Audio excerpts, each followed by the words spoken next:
evening, ladies and gentlemen. My name is Professor Felix von Bohemia, and I would, if I may, like to tell you a story. A story about a town, a small seaside town, a town called St Leonards. Many, many years ago, in a wooded glen on the Sussex coast, a young architect decided to build his summer retreat to escape the trials and tribulations of the Big Smoke.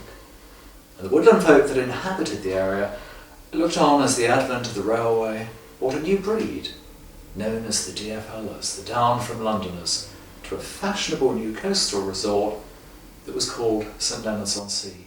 But during the long, cold, dark months of winter, the now displaced woodland folk came out to play, and to play mischief and tricks on those DFLers. And the Frost Fair was born, a magical display that inspired the new inhabitants when the nights drew in, and to celebrate that we were all halfway out of the dark. And then, as with all tales, something terrible happened. It was called the 1980s, a shocking era of dubious fashion and dark deeds, when even the woodland folk stayed at home. Nobody came, and the lights went out. The good townsfolk were forced to sit back in the dark and look on whilst their neighbouring towns lit up the heavens. The good thing about the past is that it's gone, it's behind us. For with darkness ending came hope. And after what seemed like 100 years, the down-from-Londoners started to return again. And in turn, so did the woodland folk, bringing with them the Frost Fair and all its gaiety. And the good town folks could see a way out of the dark. But don't just take my word for it. Let them tell you their stories themselves. St Leonards, a really exciting, interesting place, constantly on the move, constantly surprising.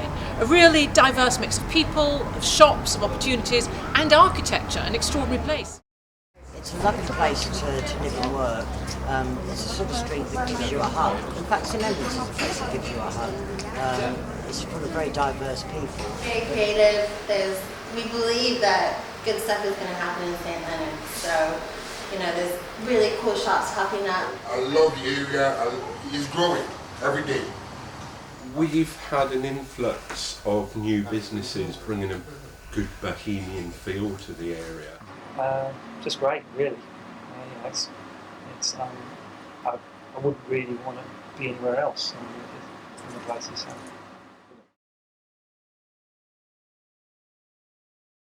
Well, I think the lights bring more people out shopping. They'll stay out longer because obviously it gets darker a lot earlier. But that will keep the street much more sort of buzzy and bright, and yeah, it's great. Many would say you can light up a clone town, but it's still a clone town. The people here would say you can light up St Leonards, and it really is a very worthwhile investment. The King's Road is always a great place to do your Christmas shopping and sort of uplifting. I've done a bit of carol singing down there myself a few years ago. So to win the opportunity there to have great lights there would be absolutely fantastic. I bought a Christmas card last year which had a scene of King's Road in the early 1900s. I bought that card because I wanted that feel. That nostalgia. Bringing Christmas lights will bring new people here, and it should encourage business for the local traders. It would be an iconic thing where people will say, oh, why don't we go to St Leonards? Their Christmas lights are amazing and the shops are brilliant. The motto of the story is, good things come to those that wait, and out of adversity comes goodness. Lighting St Leonards at festive time will bring transformation and joy.